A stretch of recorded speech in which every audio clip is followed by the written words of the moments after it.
It is 6 a.m. in Washington. It's 1 p.m. in Damascus. I'm Monita Rajpal. And I'm Zain Verjee. You're watching World One live from London on CNN, the world's news leader. At high noon in the U.S., the world will be watching the Senate. It is due to vote on legislation to raise the U.S. debt ceiling to avert a disastrous default. Senators will take up the measures starting at midday U.S. time. That's about 6 hours from now. The House of Representatives already approved the debt compromise on Monday. That was considered the big hurdle. If the deal clears both chambers of Congress, President Obama has said he will sign it. So what exactly is in this deal? Here are some of the highlights. The debt ceiling would be raised through 2012. Basically, America will be able to pay its bills on time. Plus, at least $2.4 trillion in spending cuts would be imposed over the next decade.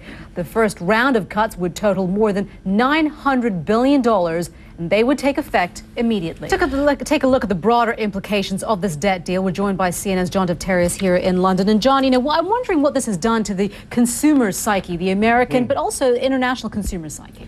Well, number one, let's cover the consumer psyche. There's a direct link now between the debt saga and how long it's been dragging on and the influence it's had on the consumer.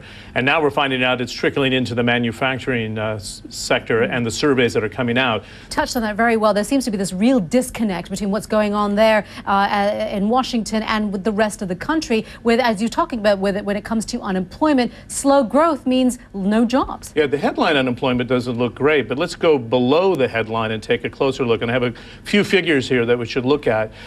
In terms of the time to find a job, it now takes 40 weeks, nearly 40 weeks to find a job. Money, no jobs, no spending power in terms of the kind of wider implications that this could necessarily have for the United States as a whole with its image.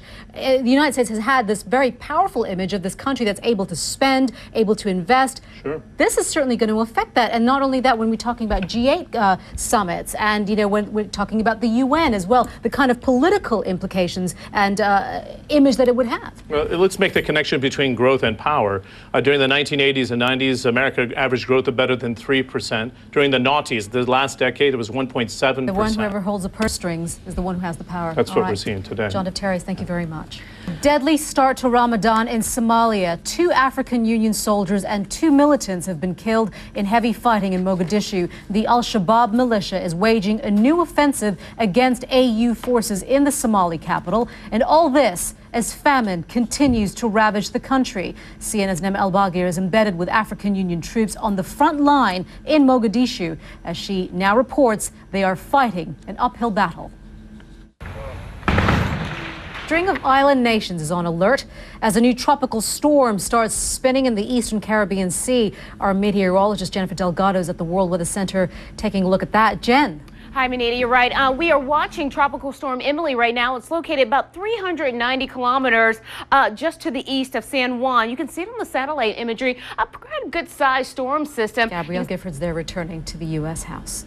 Well, China has been nervously watching the U.S. debt debate. The country would be one of the biggest losers in an American default because it holds the most U.S. dollars in reserve. Well, CNN's Eunice Yoon joins us now live from Beijing. And Eunice, are they breathing a sense of relief, if you will, a sigh of relief, I should say, because that this debt deal has at least passed one major hurdle?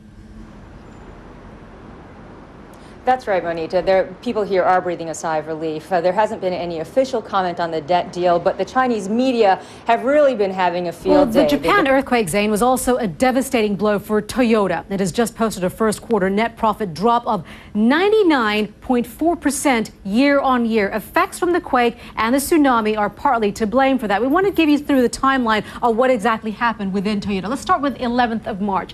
After the earthquake, Toyota released a statement on the 11th saying production at 4 subsidiary plants had stopped. Then just 3 days later, on the 14th of that same month, it announced it was suspending production at all Japanese plants for a couple of days, reducing output by 40,000 vehicles. Now let's jump forward to a month later onto the 8th of April. And that's when the company had said it would operate a reduced production schedule in North America with production completely suspended for a few days. Then, just 4 days later, on the 12th of April, the company said it also stopped production at 5 European plants for several days because of parts shortages. Of course, all this comes from the production shortages due to the nuclear disaster at Fukushima. Then on the 16th of June, Toyota announced that it expects production to return to 100% in September. Now, it's not only problems at home that are eating away at Toyota's profits. As Kyung-la explains, Japan is also suffering because of a drama being played out thousands of miles from its shores. What a difference a day makes. Just yesterday, Japan's markets were cheering the U.S. debt deal ending up, but today, markets closed down some 1.2%. Why? Lingering concerns about the real U.S. economy, as well as the value of the U.S. dollar versus the surging yen. Welcome back. They have qualified for the last 6 football World Cup tournaments, but haven't got further than the quarterfinals. Now the United States have picked a German coach to lead the national team. And Alex Thomas is here to tell us more about that. This is a big deal, and hopefully, I mean, this guy's got a lot of experience. He is a famous name in football circles. Jurgen Klinsmann is the man we're talking about. Hello to you. Interesting, because you wonder if just because you've been a good player doesn't necessarily mean you're going to be a good coach / good manager, right? Well, that's a huge question mark, because Klinsmann's playing career Yeah. was absolutely exemplary. He just fired in goals left, right and centre. There was that great story, wasn't there, when he was known to English football fans as being something of a diver, i.e. someone that just fell over when not really tackled properly. And when he first came to Tottenham Hotspur here in London, he's got his work cut out for him. I mean, at the end of the day, it's not just even just the U.S. Players, but it's also the appetite within the U.S. Itself for soccer in itself. He says you can't stop soccer now becoming big. We've been saying it for years, but he really thinks it's going to happen. Lots to come. Alex Thomas, thank you very much. You're watching World One live from London. Still to come. You're watching World One live from London. I'm Zain Verjee. I'm Monita Rajpal. We thank you for joining us here on CNN.